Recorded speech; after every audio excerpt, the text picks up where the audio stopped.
फिलहाल अभी भी श्रीनगर में हम फाइटर जेट्स की जो आवाजें हैं वो लगातार सुन पा रहे हैं और जो तस्वीरें पाकिस्तान ऑक्युपाइड कश्मीर से आ रही हैं उसमें भावलपुर, कोटली और मुजफ्फराबाद तीन पहले टारगेट्स जो है वो किए गए हैं और अब जो है और टारगेट्स इसमें मजीद ऐड हुए हैं जो कि 9 अलग अलग लोकेशन पर फिलहाल जिस तरह की जानकारी हमें मिल रही है। तो साफ तौर पर आतंक के खिलाफ जो लक्ष्य बनाया गया था उसे पूरा करने का प्रयास जो है वो शुरू किया गया है और एक ठोस संदेश पाकिस्तान को देने की कोशिश की गई है कि भारत जो है जिस तरह कमिटमेंट भारत का है खासतौर पर पीओके को लेकर वो जो है भारत साफ तौर पर पूरा करने की पहल शुरू कर चुका है और खासतौर पर कश्मीर घाटी में जिस तरह पाकिस्तान और पाकिस्तानी आतंकी संगठनों ने लगातार जो है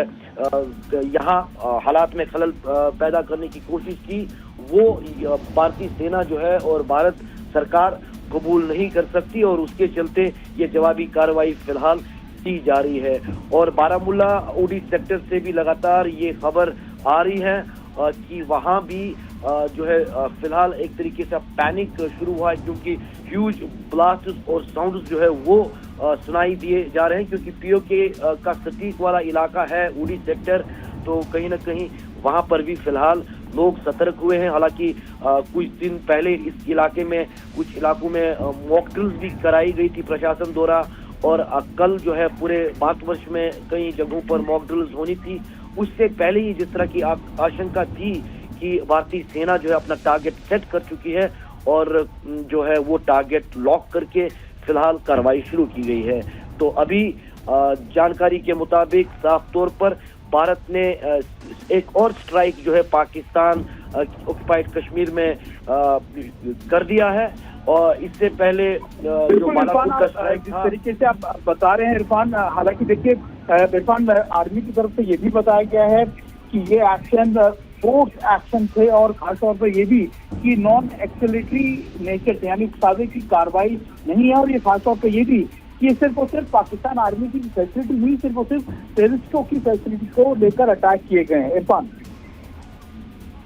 बिल्कुल साफ तौर पर यही मैं बता रहा था और इसी तरह की जानकारी मिल रही है। जैसे मैं कह रहा था कि पाकिस्तान की तरफ से आधिकारिक रूप से जो वहां मीडिया को जानकारी दी गई है उसके मुताबिक फिलहाल टेरर इंफ्रास्ट्रक्चर पर भारत ने जो है अपना स्ट्राइक शुरू किया है और पाकिस्तान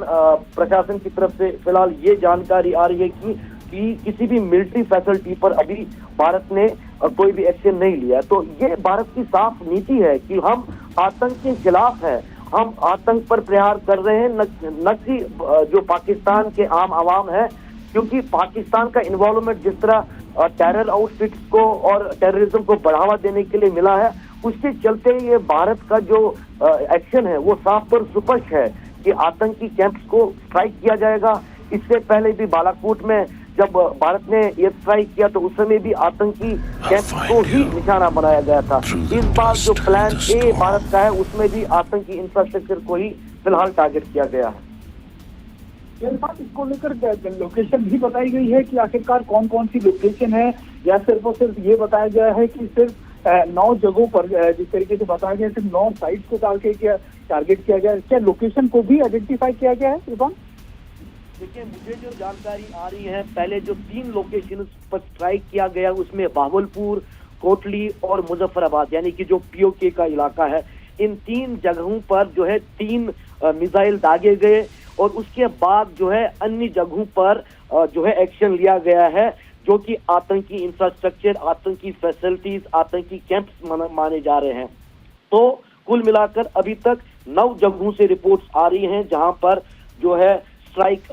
सुनने को मिल रहा है, लेकिन 3 जगहें जो भावलपुर, कोटली और मुजफ्फराबाद है वो फिलहाल हमारे पास जो है स्पष्ट जानकारी मिल रही है कि इन 3 जगहों पर पहला एक्शन किया गया। अपने दर्शकों को एक बार फिर से बता दें कि आज इंडियन आर्मी ने खासतौर पर ऑपरेशन सिंदूर चलाया है जिसमें टेररिस्ट ऑर्गेनाइजेशन के करीब 9 साइट्स को टारगेट करने की बात की गई है। ये भी बताया गया है कि ये सीधे तौर पर उन टेररिस्ट लॉन्च पैड को अटैक किया गया है जहां से इन्फिल्ट्रेशन करने की कोशिश की गई थी।